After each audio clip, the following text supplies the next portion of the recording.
آڑ میں جس طرح عدلیہ کے اوپر اٹیک کیا گیا اور اس کو مینیج کیا گیا وہ قابل مذمت ہے۔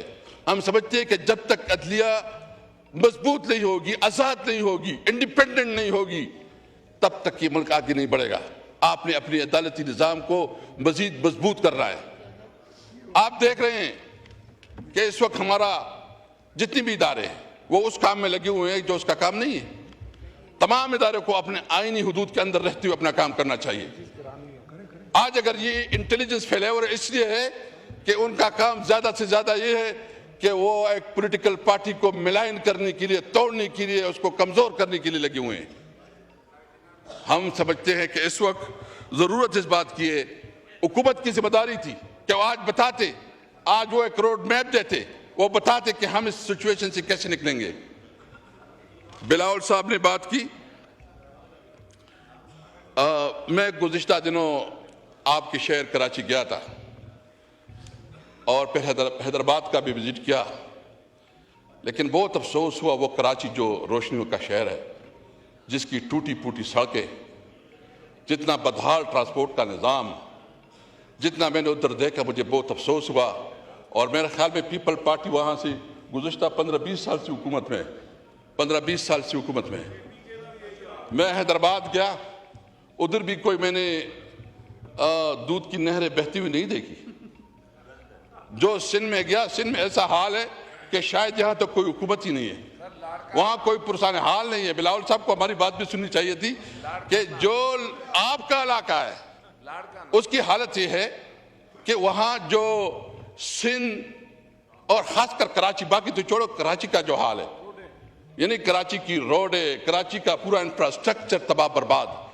کراچی روشنیوں کا شہر ہے، اس کو جو اس کا حق ہے اس کا حق نہیں ملا۔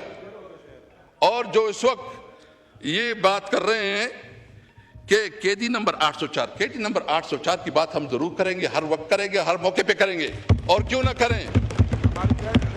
آپ نے قیدی نمبر 804 عمران خان کو آپ نے ناجائز طور پر جیل میں رکھا، اس کے خلاف ناجائز پرچے کاٹے اور غیر قانونی طور پر اس کے خلاف پروسیڈنگ ہو رہی ہے، اور جو فیصلے ہو رہے ہیں وہ کئی اور سے ہو رہے ہیں، ادھر امپلیمنٹ ہو رہے ہیں۔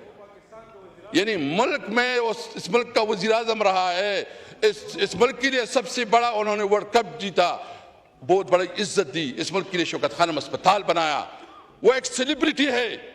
اس وقت پاکستان کی سب سے بڑی، پاکستان کی تاریخ کا سب سے بڑا نام، سب سے بڑا کردار اور ایک تاریخی کردار جو نام عمران خان ہے۔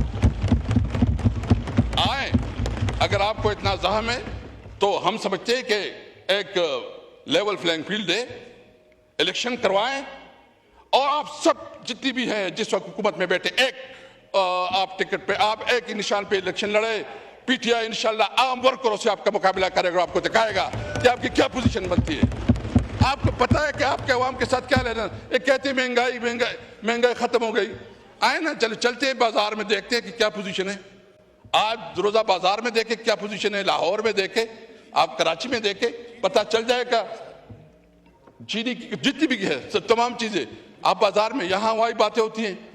اس لیے میرا مطالبہ ہے کہ سب سے پہلے اس قسم کی صورتحال کے لیے ضرورت اس بات کی ہے کہ نیشنل کنسنسس بنائی جاتی، نیشنل ایکشن پلان کے اوپر عمل کرایا جاتا، اور جو ادارے اس وقت سیاست میں ملوث ہے وہ اپنے کردار پہ توجہ دے، اپنے کردار سے۔ اور خواجہ صاحب کا میں نے کہہ دیا اگر اس کے اندر کوئی بھی شرم حیا ہو تو اس کو جو ہے نا استعفیٰ دینی چاہیے۔ وہ چلا گیا اور اس کی ساری تقریر وہ بوجھ اور خسد کی بنیاد پہ وہ ساری تقریر کر رہا تھا۔ میں ایک اور پوائنٹ کی طرف جو ہے نا جناب چیئرمین توجہ دلانا چاہتا ہوں۔ اس وقت جو ہے نا ایک اور بھی فیصلہ ہوا ہے کہ جو افغان مہاجرین ہیں ان کے خلاف جو ہے نا ایک کریک ڈاؤن یا اس کو نکالنے کا ایک عمل شروع کیا جا رہا ہے۔ ہم سمجھتے ہیں کہ جتنی بھی انلیگل امیگرنٹس ہیں وہ جس بھی ملک سے تعلق رکھتے ہیں، بے شک ان کے خلاف جو ہے نا جو قانون کے مطابق عمل ہونا چاہیے وہ ہونا چاہیے، لیکن یہ مسلسل اس طرح اور ایک کمپین شروع ہو جاتی ہے اور پولیس والوں کے جو ہے نا وارے نیارے ہو جاتے ہیں۔ یہاں بیچارے جو ہے نا وہاں ایک جنگ زدہ ملک ہے، ایک طرف آپ اس طرح کی حرکتوں سے آپ وہاں ایک مستقل دشمن بنا رہے ہیں. آپ بے شک جو بھی قانون کے اندر ہے، جو بھی رولز کے مطابق آپ کریں، لیکن اگر کوئی اس قسم کا کمپین بنایا جاتا ہے کہ جو انٹرنیشنل قانون کی خلاف ورزی ہو، پاکستان کے قانون کی خلاف ورزی ہو، تو ہم اس کی بھرپور طریقے سے جو مذمت کریں گے. اور ہم سمجھتے ہیں کہ اس معاملے میں تمام سٹیک ہولڈر کو، اور خاص کر جو بلوچستان اور کے پی کے کی جو حکومت ہے، ان کو آن بورڈ رکھا جائے. یہ جو بہت ضروری ہے، کیونکہ یہ ایک طرف تو آپ کی ویسی بھی حالت جنگ میں ہے، لیکن آپ ایک نیا ایشو ایسا کر رہے ہیں کہ خاص کر جس صوبے سے ہمارا تعلق ہے تو وہاں تو جینا حرام ہو جائے گا. وہاں تو ہم ایک آگ میں پھینک رہے ہیں.